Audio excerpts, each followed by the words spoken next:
بظاہر تو اخبارات میں بھی اسلامی صفحہ ہوتا ہے اور نشریوں کے اندر میڈیا پر بھی اسلامی تعلیمات کے چینل چلتے ہیں. وہ لوگ جو وہاں آتے ہیں جیسے بھی ہے اپنے خیال سے وہ اسلام پیش کر رہا ہے، اگرچہ ان میں سے بیشتر کو خود اسلام کا پتہ نہیں. اور ایک آدمی نے مجھ سے پوچھا کہ ذاکر نائک کیسا ہے؟ میں نے کہا صحیح نہیں ہے. تو مجھے کہا کیوں؟ میں نے کہا آپ کے خیال میں صحیح ہے؟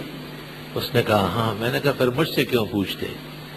مجھ سے تو آپ نے کبھی یہ نہیں پوچھا کہ مولانا سلیم اللہ خان صاحب کیسے آدمی ہے، مولانا تقی عثمانی صاحب کیسے آدمی ہے، جو اہل حق ہے اور بہتر لوگ ہیں تو ان کا تو نہیں پوچھتے. پوچھنا دلیل ہے کہ آپ کو بھی کچھ کٹکا ہے. تو کہنے لگا کہ ایک تو لباس ٹھیک نہیں ہے اور دوسرا گلے میں ٹائی بندھی رہتی ہے. میں نے کہا ایک بات بتاتا ہوں، برا نہ ماننا، کہ یہ ان کی دیانتداری ہے اور آپ کا اندھا پن ہے. ان کی دیانتداری ہے کہ وہ دکھانا چاہتے کہ میں مغرب کا ایجنٹ ہوں، میں یہود اور نصارہ کا زرخرید ہوں، کام ان کا کر رہا ہوں. قرآن سے زیادہ بابل سناتا ہوں، ان کی کتابیں پڑھ پڑھ کے سناتا. قرآن والے تو ہے وہ پکڑ لیں گے، بابل کا کون ہے؟ اناجیل کا کوئی بھی نہیں، کوئی دنیا کا پادری انجیل کا ماہر نہیں ہے. وہ منسوخ کتابیں ہیں، متروک ہو چکی ہے. محمد عربی صلی اللہ علیہ وسلم کی آمد پر اور قرآن کے نزول پر توریت، زبور، انجیل و صحائف سب کے سب ختم. ان کی کوئی حقیقت باقی نہیں.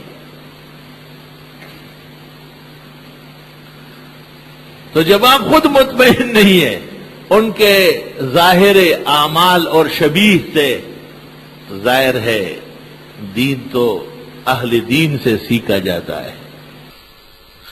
ڈاکٹر نائک شلوار قمیص پہننا شروع کر دے تو کیا آپ اس کو صحیح عالم مان لیں گے؟ ہرگز نہیں.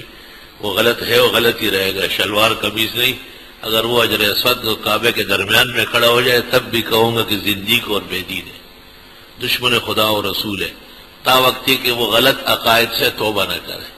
لباس کی وجہ سے کسی کو لباس کی حد تک غلط کہا جائے گا.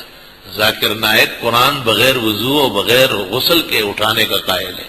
یہ اسلامی عقیدے کی خلاف ورزی ہے. وہ امت کو 3 طلاق کے بعد دوبارہ رجوع کا کہتے ہیں بغیر حلال شریعہ کے، اور عمر بھر زنا کروانے کی تلقین کر رہا ہے. وہ یہود اور بے دینوں کا زرخرید غلام ہے، عالمی ایجنٹ ہے یہود و نصارہ کا. اس لیے وہ ان کی کتابوں کے حوالے زیادہ دیتا ہے. انتہائی ادب معذرت کے ساتھ مصطف غیر مقلد بخاری میں عورتوں کی نماز کا طریقہ غلط طور پہ دکھاتے ہیں. عورتوں کی نماز کا طریقہ بخاری کی کسی کتاب میں بھی بتا دے. عورتوں کی نماز کا طریقہ سنن مراسیل ابو داود میں ہے. ام المومنین حضرت عائشہ عورتوں کو سمجھاتی تھی. بخاری شریف میں وہ واقعہ جس میں ام درداء صغریٰ نماز میں بیٹھتی تھی اور وہ مردوں کی طرح بیٹھتی تھی، گویا کہ عورتوں کا طریقہ اور ہے، مردوں کا اور ہے.